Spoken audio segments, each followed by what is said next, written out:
नमस्कार, मैं हूं अंकित चौहान और आप देख रहे हैं अभी तक। पिता की डांट से नाराज होकर एक छात्र ने जहरीला पदार्थ का सेवन कर लिया, जिसे आनन फानन में जिला अस्पताल में भर्ती कराया गया। जनपद मुरादाबाद के मूढ़ा पांडे निवासी पंकज पुत्र हेमंत कुमार ब्रजवासी ने पिता की डांट से अपने आप को बचाने के लिए घर में रखा जहरीला पदार्थ खा लिया। लड़का जब बेहोश हुआ तो परिजनों ने लड़के के पिता को मामले की जानकारी दी। आनन फानन में पिता के द्वारा लड़के को जिला अस्पताल में भर्ती करा दिया गया, जहां पर उसका इलाज चल रहा है। लड़के के पिता हेमंत कुमार ब्रजवासी ने बताया कि लड़के की उम्र मात्र 18 वर्ष है और इसी वर्ष 12वीं कक्षा की परीक्षा भी दी है, लेकिन घर पर उसे किसी कार्य के लिए कहा गया था।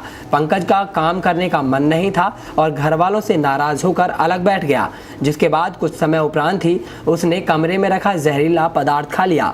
बेहोशी की हालत देख परिजन घबरा गए। तब परिजनों ने निजी चिकित्सक को दिखाया, लेकिन उसे जिला अस्पताल रेफर कर दिया गया। युवा है, भटक जाते। क्या नाम है आपका? हेमंत सिंह ब्रजवासी। कहाँ के रहने वाले? मूढ़ा पांडे। क्या हुआ? कुछ नहीं, हम इनसे कूड़ा करकट को घर में कह के चले गए। इनका काम करने का मन नहीं था और मैं खेत का काम करने चला गया। इनके दिमाग में ये बात गई कि अगर हम काम को अंजाम नहीं देंगे तो पापा आके डांटेंगे, इसलिए ये सब कुछ। क्या किया इन्होंने डॉक्टर साहब को बताया मूढ़ा पांडे में, तो फिर कैसे बुलाया, चूहा मार दवाई खा दी। ये अच्छा हुआ इन्होंने बता दिया, उसी हिसाब से डॉक्टर साहब ने इनका ट्रीटमेंट चालू किया। हमारे चैनल के माध्यम से आप एक पिता हैं, इस बच्चे के पिता हैं, क्या अपील करना चाहते हैं उन युवाओं से जो इतनी कम उम्र में भटक जाते हैं अपने रास्ते से? हम सभी बच्चों से यही अपील करना चाहते हैं, ज़िले के या देश के, कि युवा जो बच्चे हैं वो अपने माँ बाप के सपनों को ना तोड़ें और आत्मिक शक्ति अपने अंदर पैदा करें। माँ बाप कितने लाड़ प्यार से उन्हें पालते हैं, तो ये तो चलते ही रहता है। छोड़ा माध्यमिक शिक्षक संघ के बैनर तले सैकड़ों शिक्षकों ने जिला विद्यालय निरीक्षक कार्यालय पर धरना दिया और अपनी मांगों से संबंधित एक ज्ञापन हस्तगत कराया। उन्होंने बताया कि किस तरह से संगठन को शून्य से शिखर की ओर पहुंचाना है। मंडलीय मंत्री सुनीत गिरी ने जनपद से संबंधित समस्याओं से जिला विद्यालय निरीक्षक को अवगत कराया तथा प्रभादेवी इंटर कॉलेज के प्रकरण पर जो नियम विरुद्ध कार्यवाही हुई है उस पर सदन के सामने वक्तव्य देने को कहा। जिला मंत्री रघुवीर सिंह ने कार्यालय के भ्रष्टाचार एवं लिपिकों की मनमानी व शिक्षकों से अभद्रता की बात कही तथा DIOS से उस पर अंकुश लगाने को कहा। धरने को राजीव ढल, मनोज कुमार, पूर्व जिला मंत्री टिकेश चौधरी व जिला मंत्री विनोद कुमार, सतपाल सिंह, खजानगिरी, अनिल चौहान, महेंद्र कुमार, राकेश वर्मा, मधुबाला त्यागी, पुष्पेंद्र मिश्र आदि ने भी संबोधित किया। धरने में जिला विद्यालय निरीक्षक ने समस्त समस्याओं पर अपना मत स्पष्ट किया तथा प्रभादेवी इंटर कॉलेज के प्रधानाचार्य एवं किसी शिक्षिका पर कोई भी आरोप नहीं है, इस प्रकार की बात भी कही। DIOS से 1 अप्रैल 2005 के बाद नियुक्त शिक्षकों को 15 दिन के अंदर PRAN नंबर आवंटित करा दिए जाने का भी आश्वासन दिया गया। 135 शिक्षकों के PRAN नंबर संबंधित प्रपत्र गाजियाबाद में स्वीकृत हो चुके हैं तथा हैदराबाद से नंबर आवंटित होना है। धरने पर अरशद अली, मयंक त्यागी, देव शर्मा, महावीर सिंह, राजीव कुमार शर्मा, देवेंद्र सिंह, साकेत, प्रदीप चौहान, राजीव, राजकुमार, संजीव, फिरदौस आदि लोग मुख्य रूप से उपस्थित रहे। धरने को स्नातक विधायक डॉक्टर जयपाल सिंह व्यस्त ने भी संबोधित किया। पूर्ववर्ती कन्या इंटर कॉलेज से उनके अपने साथी बहनें बीच में आ गई, उनके लिए क्या मांगे हैं? कुछ ऐसा विवाद का विषय बना था। आह्वान पर जिला विद्यालय निरीक्षक महोदय से मिले भी, हमने सुझाव भी दिया लखनऊ में 24 हर एक कार्य मर्यादा में रहते हुए होना चाहिए। इसमें ये निर्णय लिया गया था। यदि आप अनावश्यक दबाव हमारे साथियों पर बनाना चाहेंगे, हमारी जो मांगे नहीं मानी और जिन मांगों पर वो ये कहते हैं बार बार सहमति बन गई, लेकिन कोई शासनादेश जारी नहीं कर रहा है। तमाम शिक्षक समाज में रोष उसी को लेते हुए माननीय ऊपर का सम्मान है, हमें ये आदेश दिया कि हम 1 से 9 तक चेतना सप्ताह के रूप में मनाएं और सभी शिक्षक साथी अपनी मांगों को लेकर माननीय मुख्यमंत्री को प्रेषित करें। 1 से 9 मई तक हमारा चेतना सप्ताह चला। उसके बाद प्रदेश भर में 10 से 15 मई के बीच में और हमारी वजह से हर जिले पर जिला विद्यालय निरीक्षक कार्यालय पर धरना दिया जा रहा है। ये सोच रहे होंगे के माध्यम से कि ये हमें यहाँ गवर्न करने के लिए बैठे हुए हैं, और अपनी ये भ्रम अपने आप से समस्याओं निकाल को दें। जोर तरीके से रखेंगे। मैं कागजी ये घोड़े नहीं मांगे दौड़ाता हमारी हूँ महत्वपूर्ण है। जो इनमें मुझे शक्ति सबसे आप लोगों पहले ने दी तदर्थों है। का विनियमितीकरण, ये आप कोई भी भाई या बहन मेरी में जो हमारे शिक्षक जो संविलित कार्य प्रणाली होते है, हैं उसको जो चयन मेरा वर्तमान व्यक्तित्व है, में सीटी की उस सेवाओं पर का लाभ दिया संभवतः जाए। आप और उंगली सबसे नहीं उठा मुख्य सकते। बात यह है मैं इस बात करने को की कि 1 अपने अप्रैल कार्यकाल में रहते हुए 2005 के बाद और इसके नियुक्त बाद में भी शिक्षक कह सकता साथियों हूं कि को मेरे ऊपर पुरानी एक प्रश्न पेंशन नहीं योजना रख का लाभ सकता दिया जाए, कि निःशुल्क सुप्रीम कोर्ट में चिकित्सा करनी सुविधा और दी करनी में जाए अंतर है। और हमारे वित्तहीन साथियों को हमारे घोषित मानदेय दिया बीच राजकला से जाए और उन्हें और हमारी 7 का धारा के अध्यापक बहना हमारी हटाकर उपस्थित है। धारा 7(4) के आप अंतर्गत सभी का परिवर्तित स्वागत। और यदि मैं इनके इसके और बाद भी वक्त न मांगों पर लेते कोई हुए विचार नहीं होता है तो हमारे अगली अगले वक्ता के रूप में 24 मई को श्री संघर्ष समिति सुशील जयसवाल साहब, की बैठक लखनऊ में इकाई आयोजित है। मंत्री, उसके बाद जो भी निर्णय लिया जाएगा। शिक्षा मित्रों से सहायक अध्यापक बने 71 शिक्षक शिक्षिकाओं को 82 केंद्र पर नियुक्ति पत्र वितरित किए गए। बीटीसी प्रशिक्षण प्राप्त करने वाले दूसरे चरण के करीब 92,000 शिक्षा मित्रों को सहायक अध्यापक पद पर समायोजित करने की प्रक्रिया चल रही थी, जिसमें सभी बेसिक शिक्षा अधिकारियों को शिक्षा मित्र पद से सहायक अध्यापक पद पर समायोजित करने के आदेश भी मिल चुके थे। इसी प्रक्रिया के तहत मुरादाबाद के नगरीय बीआरसी केंद्र पर 71 शिक्षा मित्रों को सहायक अध्यापक पद पर समायोजित करने हेतु नियुक्ति पत्र प्रदान किए गए। नियुक्ति पत्र हाथ में आते ही शिक्षा मित्रों के चेहरों पर जीत की खुशी भी साफ झलकने लगी। शिक्षा मित्रों से सहायक अध्यापक पद बनने के बाद सभी खुशी से झूमते नजर आए, तो वहीं सभी ने सबसे पहले संचार माध्यमों से अपने सगे संबंधियों को सहायक अध्यापक बनने की खुशी सभी को सुनाई। इस अवसर पर बीआरसी केंद्र में एबीएसए रचना सिंह, उषा रवि की मौजूदगी में सभी को नियुक्ति पत्र वितरित किए गए।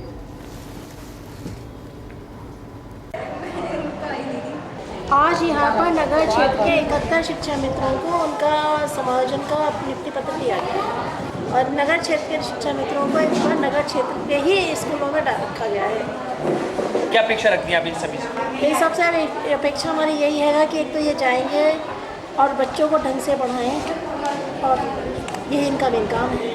किस तरह का माहौल है मैम यहाँ पर अगर देखा जाए तो? आज इस समय यहाँ पर बहुत खुशी का माहौल है क्योंकि इनकी वर्षों की मेहनत आज सफल हो रही है। रेनू रानी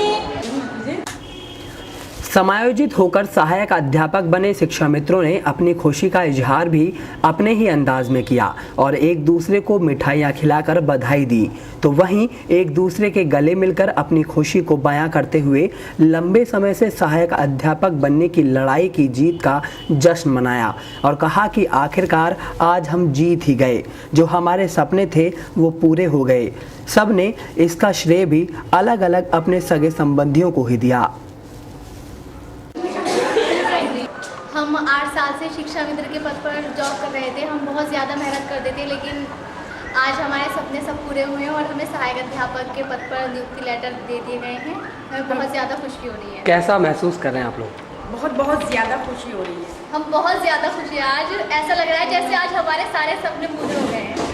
क्या संकल्प लेकर आप लोग सहायक अध्यापक पद की कुर्सी पर संभालें? हमारा यही उद्देश्य होगा कि जो प्राइमरी स्तर पर जो स्कूल में जो बच्चे आते हैं उनको अच्छे से अच्छे हम शिक्षा दें ताकि वो भी भविष्य में कुछ बन सकें। अपनी मेहनत से पहुँचे हैं। किस तरीके के महसूस कर रहे हैं आप? क्या महसूस कर रहे हैं आप? आपके हाथ में नियुक्ति लेटर है, इसके लिए हम बहुत खुश हैं, बहुत ज़्यादा। मैं भैया बहुत खुश हूँ, जिसके लिए मैं बता नहीं सकती कि मैं कितना खुश हूँ, क्योंकि मैं 8 साल से शिक्षा मित्र के पद पर कार्य कर रही हूँ और मैं आज बहुत खुश हूँ ये नियुक्ति पत्र पाकर। आज मेरे लिए बहुत अच्छा दिन है और मैं बस यही चाहूँगी कि मैं जिस स्कूल में बच्चों को शिक्षा देने जाऊँ वो बच्चे आगे चलकर कुछ बने ताकि मेरा भी नाम रोशन।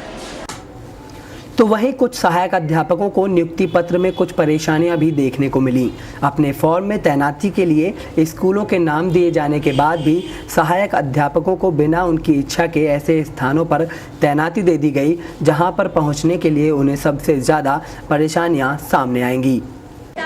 क्या हुआ बताइए? मैं शिक्षा मित्र प्राथमिक विद्यालय मानपुर में। जी, अब क्या हुआ था? अभी मैंने ये ज्वाइनिंग के लिए हमें विकल्प भरवाए गए थे कल 13 तारीख में, और उसमें जो मैंने 3 ऑप्शन दिए थे उनमें से ये बिल्कुल अलग स्कूल दिया गया है। उन तीनों में से कोई स्कूल नहीं है, ये नया स्कूल दिया गया है प्राथमिक विद्यालय कल्याणपुर, जो कि मेरे ऑप्शन में से एक भी नहीं है ये।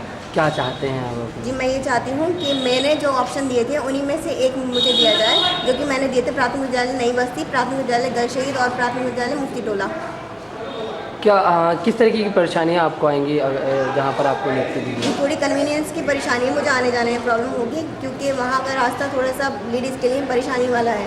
और दूसरा फैमिली वाइज मेरा ऐसा है कि मैं अकेले नहीं जा सकती, किसी ना किसी के साथ ले जाना पड़ेगा मुझे इस रास्ते पर, तो ये क्योंकि दूर है ये काफ़ी। फिलहाल वक्त हुआ है अभी तक में एक छोटे से ब्रेक का।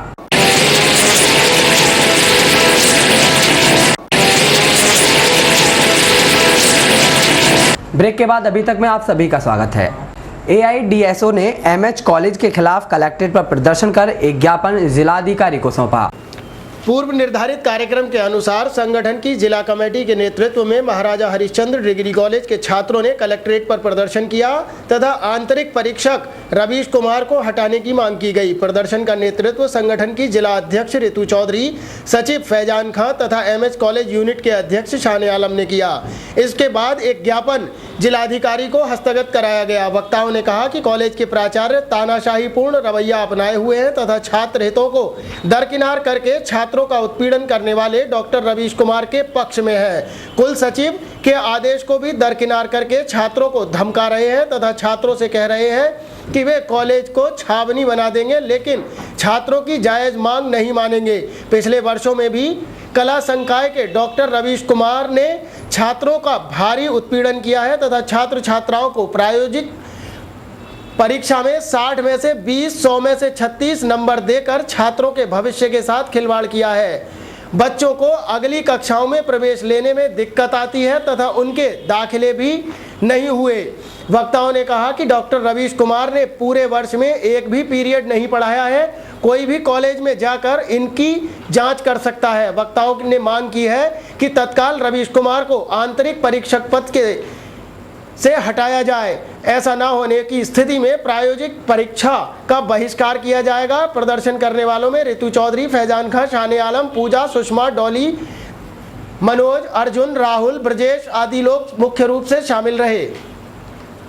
नाजायज मांग नहीं है, हक बनता है कि वे कौन से परीक्षक को आंतरिक परीक्षक के रूप में नियुक्त करें।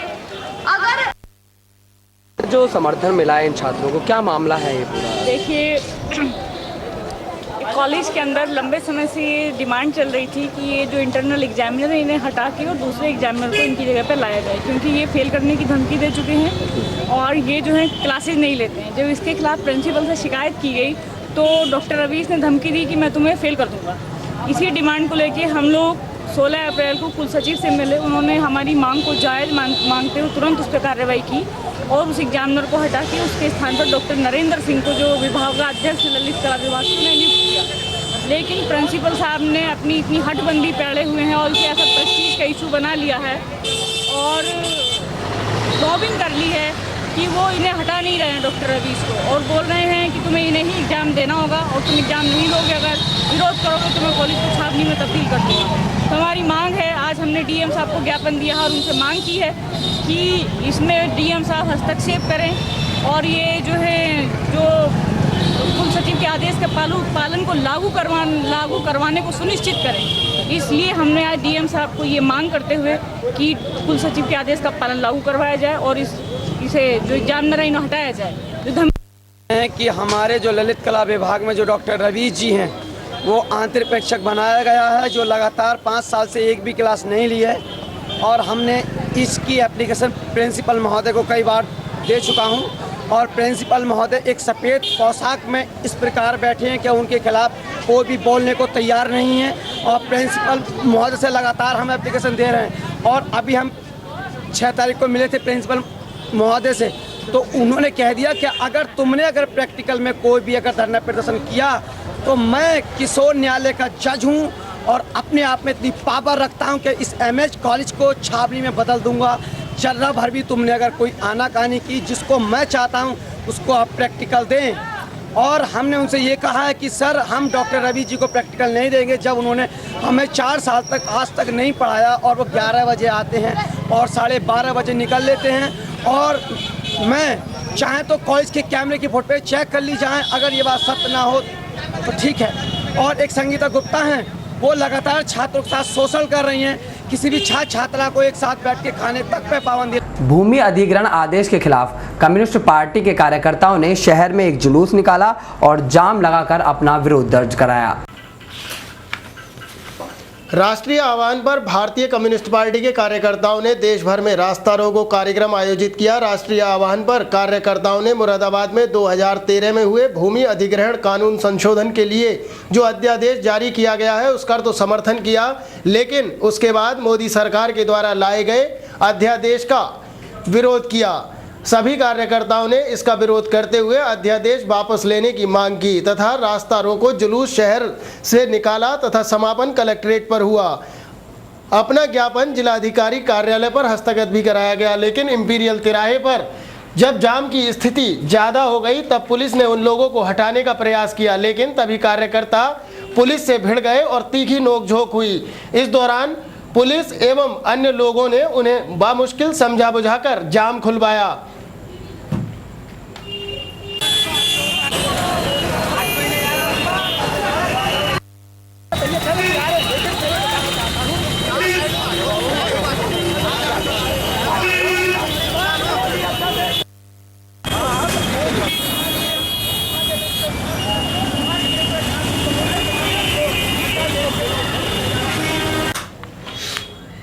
ज्ञापन में कहा गया है कि मोदी सरकार द्वारा भूमि अधिग्रहण कानून 2013 में संशोधन करने के लिए अध्यादेश जारी किया गया है।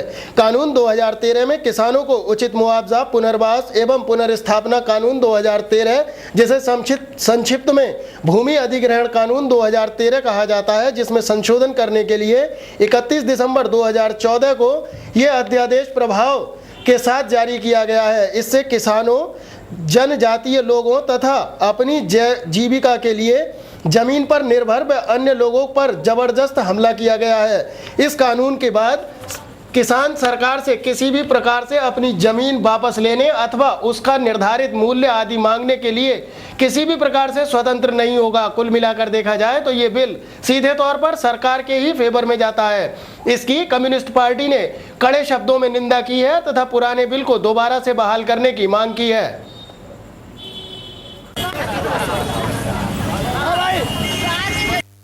आह्वान है रास्ता रोको।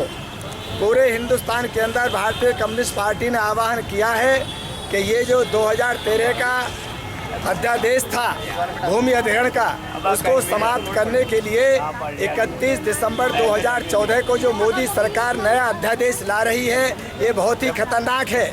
1894 के कानून के खिलाफ जो 2013 का कानून बना था वो बहुत ही अच्छा कानून है। किसानों की इसमें मर्जी है और उनको पर्याप्त मुआवजे की व्यवस्था है, लेकिन ये मोदी सरकार अध्यादेश लाकर उसे पलटना चाहती है और दोबारा से वही अंग्रेजों के 1894 के कानून के अंदर उनको धकेलना चाहती है। किसानों की अब सहमति नहीं ली जाएगी। जैसे चाहेगी सरकार उस जमीन को ले लेगी। 2013 के कानून के अंदर ये व्यवस्था है कि निजी घरानों के लिए भूमि नहीं दी जाएगी, प्राइवेट डॉक्टर्स को भूमि नहीं दी जाएगी, शिक्षण संस्था जो प्राइवेट है उनको भूमि नहीं दी जाएगी। लेकिन इस अध्यादेश के अंदर ये व्यवस्था की गई है कि किसानों की जो भूमि है वो प्राइवेट डॉक्टर्स और स्कूलों को भी दी जा सकती है। Inner wheel club north star की ओर से महिला वृद्ध आश्रम में मदर्स डे सेलिब्रेशन का आयोजन किया गया। Inner wheel club north star की तरफ से महिला वृद्धाश्रम मिलन विहार में मदर्स डे का आयोजन किया गया, जिसमें महिलाओं के साथ मिलकर सुख दुख बांटा गया तथा उसके साथ ही अंताक्षरी, ढोलक, गायन आदि करके उनकी कला को निखारा। इसके अलावा चेहरे पर जो हंसी सुकून वहां देखने को मिला वो वाकई में काबिले तारीफ था। कुछ महिलाओं ने नृत्य भी किया। क्लब की अध्यक्षा संध्या गुप्ता द्वारा उपहार भी दिए गए तथा उनकी आवश्यकता अनुसार आटा, दाल, चावल, चना, चीनी आदि का भी वितरण किया गया। उनमें से एक को बेस्ट मदर का भी पुरस्कार दिया गया। सिलाई कढ़ाई का भी ज्ञान दिया गया। वह अपना यहाँ कैसे छोटे छोटे काम करके खर्चा निकाल सकती हैं और समय बिता सकती हैं, इस बात की भी जानकारी दी गई। हाथ से बने पंखे बनाना, टोकरी बनाना भी सिखाया गया। इस अवसर पर नीना अग्रवाल, ऋतु अग्रवाल, मधु गर्ग, सीमा खंडेलवाल, सुरभि अग्रवाल, साधना, प्रीति, शोभना, मंजू, चंचल, रीमा अग्रवाल, अनीता गुप्ता, सुनीता मंगला आदि उपस्थित रहीं।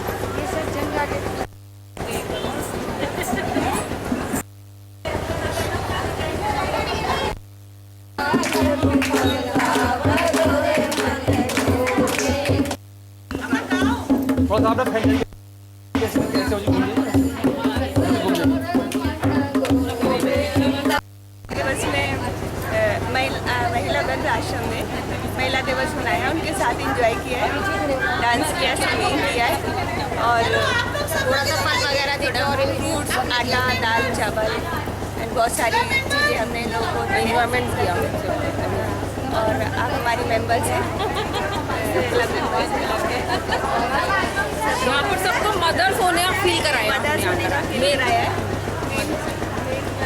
इनके बच्चों ने इन्हें भुला दिया है, अपना कोशिश की है, इनके बच्चों ने इन्हें भुला दिया है। इनके चेहरे पे जो हंसी हम देख रहे हैं, जो मुस्कान देख रहे हैं, वो हमें दिल को सुकून दे रही है एक्चुअली, और काफ़ी इंजॉय किया।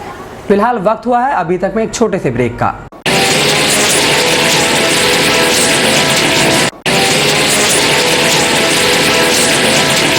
ब्रेक के बाद अभी तक में आप सभी का स्वागत है। मैं भी जीना चाहती हूँ फिल्म के बारे में जानकारी देने के लिए एक प्रेस वार्ता का आयोजन किया गया। महानगर में कन्या भ्रूण हत्या पर बन रही फिल्म मैं जीना चाहती हूँ की जानकारी देते हुए उसके कलाकारों एवं अन्य लोगों ने बताया कि ये एक ऐसी फिल्म है जो इसे एक बार देखेगा वो बिना अपनी आंखें नम किए नहीं रह पाएगा। इस फिल्म में एक लड़की का दर्द दिखाया गया है, उसके साथ ही जब लड़की की हत्या कर दी जाती है तब उसकी मां को कितनी परेशानी होती है, इस बात को भी बखूबी दर्शाया गया है। इसलिए एक बार सभी से इस फिल्म को देखने की भी अपील की गई है। इस अवसर पर फर्नांडिस, अशोक बिश्नोई, निर्मल एडवोकेट, डॉक्टर राकेश जायसवाल, कुलदीप तिवारी, पुष्पेंद्र यादव, रजत यादव, राजीव दुबे आदि लोग मौजूद रहे। इसमें मेरा कहना ये है कि ये जो फिल्म बनाई गई कन्या भ्रूण हत्या पर मैं भी जीना चाहती हूँ, ये बहुत अच्छा सराहनीय ही अधिकार है समाज में, बल्कि कन्याएं पुरुषों। ये जो आपने फिल्म जो बनाई है इस विषय में आपका क्या कहना है? हमने जो मूवी बनाई है मैं जीना चाहती हूँ, ये भ्रूण हत्या पर आधारित मूवी है।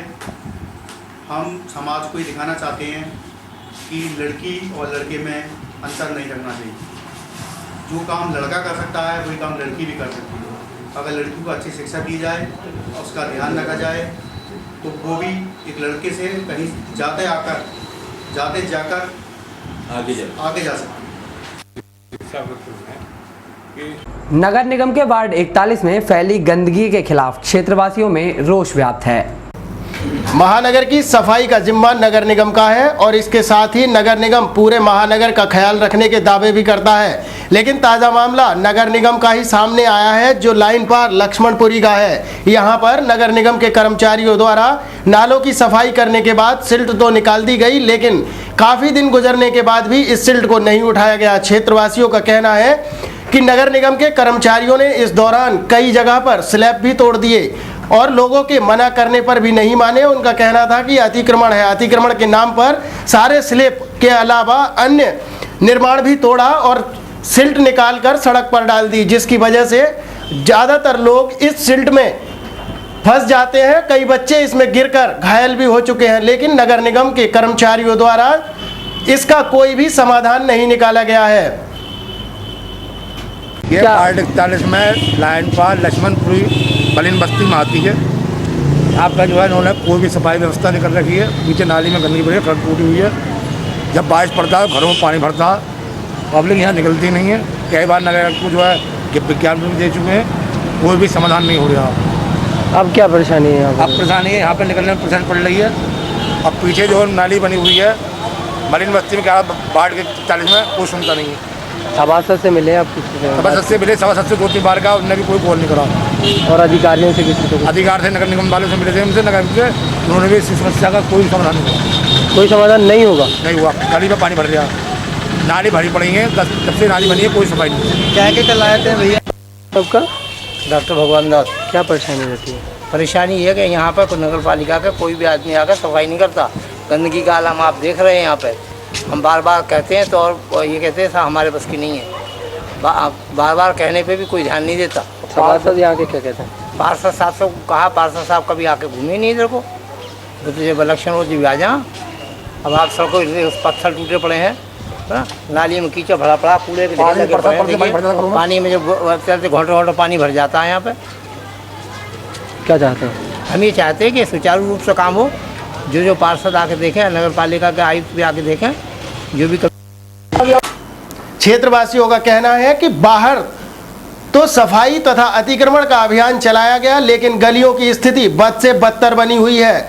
इसे देखकर ऐसा लगता है मानो नगर निगम के कर्मचारी सिर्फ वहीं पर सफाई करना पसंद करते हैं जहां होकर अधिकारियों की गाड़ी गुजर सके। इसके अलावा गलियों में कितनी भी गंदगी हो, कर्मचारी गलियों में कदम रखने को तैयार नहीं है।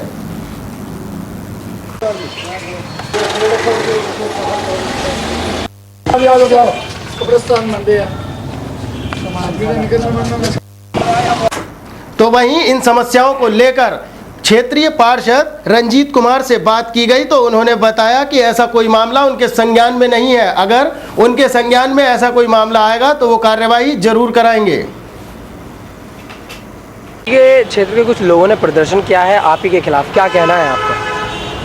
नहीं, मैं तो जहाँ से भी लोगों के फ़ोन आते हैं मैं उनकी सुनवाई करता हूँ और क्षेत्र में जाके घूमता हूँ। मैं हर जगह जाके घूमता हूँ मैं। उनका कहना है कि आपने कोई क्षेत्र पर ध्यान नहीं दिया है और जो गंदगी वगैरह पड़ी हुई है उसकी उसमें भी नहीं, मेरे पास सब लोगों का फ़ोन आता है तो मैं सुनता हूँ उनकी। सुनने के बाद सब कार्रवाई करता हूँ और तुरंत उसका निस्तारण करता हूँ। क्या कहना चाहेंगे तो आप चैनल के माध्यम से?